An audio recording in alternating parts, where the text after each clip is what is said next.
Another school track meet, this time in Blue State, Illinois, where biological girls never stood a chance. A trans athlete in the middle school there running away with first place medals in not one, not two, but 3 events hosted for 7th grade girls. Doug Krine's 12-year-old daughter ran in the 200-meter contest and would have won a medal in one of those races, but she was boxed out by that biological male runner in her race. Doug joins us now. As I say every time, I can't imagine how hard it is for you to stand up so publicly for your daughter. But at this point, Doug, it seems that so many of these parents, like you, feel they have to because no one else is. Welcome. Thank you. So what do you want people to know about what your daughter has gone through here? Well, it's pretty hard to see these girls' reactions after they lose to a biological male. They're devastated. They're disappointed. They're visibly upset. My job as a parent is to advocate for my daughter and protect her. And the hardest thing is trying to tell her why she lost to a boy in 7th grade. Yeah, I can only imagine. We've got some of the video here of the trans athlete that's been performing at this level that, as I mentioned in the tease, not only has been this athlete been just smoking these girls, but leaving them in tears, as you just detailed in some of these cases.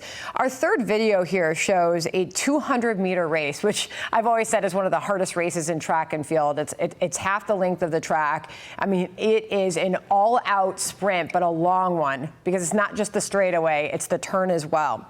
Your daughter competed in that race and was in position to medal, but she came in 4th and would have medaled and taken possibly a 3rd place finish, but the trans athlete pushed her down to 4th and took 1st place in that race. Tell us about how your daughter responded to this moment, Doug. She was visibly upset before the race started because she'd already lost to him in the 100-meter. And she saw in her heat that she was going to be racing against him in the 200 also.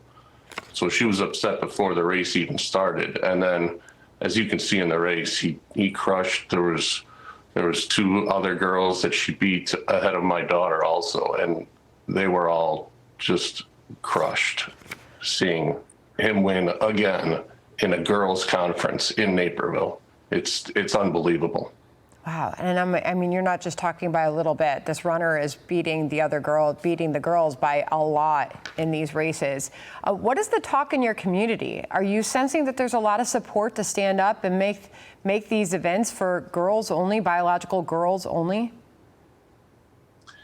Yeah, all the parents that we talked to afterwards were in shock and couldn't believe that they were allowing boys to run against girls. It was unbelievable. And I think a federal complaint, civil rights complaint, has been filed against Naperville 203 school district today. And we're hoping that they'll come to their senses and they'll get these wrongs righted. So I have that in my hands now, and you are indeed right. This was provided me just a few minutes ago. This is a complaint against Naperville 203 Community Unit School District.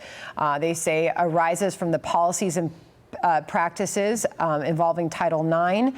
And I just want to read you the first line of it. In accordance with the discrimination complaint resolution process of the U.S. Department of Education's Office for Civil Rights, we're filing this federal civil rights complaint against Naperville 203 Community Unit School District for engaging in sex-based discrimination within education programs or activities that receive federal funding in violation of Title IX of the Education Amendments of 1972, Title IX.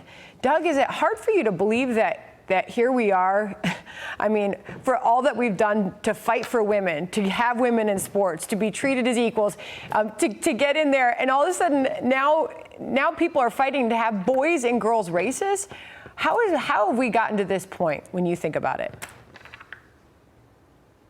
To tell you the truth, I don't have any. It's like they're trying to erase women's sports, erase women. It's no longer Mother's Day. I have no words for it. I just don't understand. And Where are all the feminists that fought for equal rights, equal protection for women? And they're nowhere to be heard now.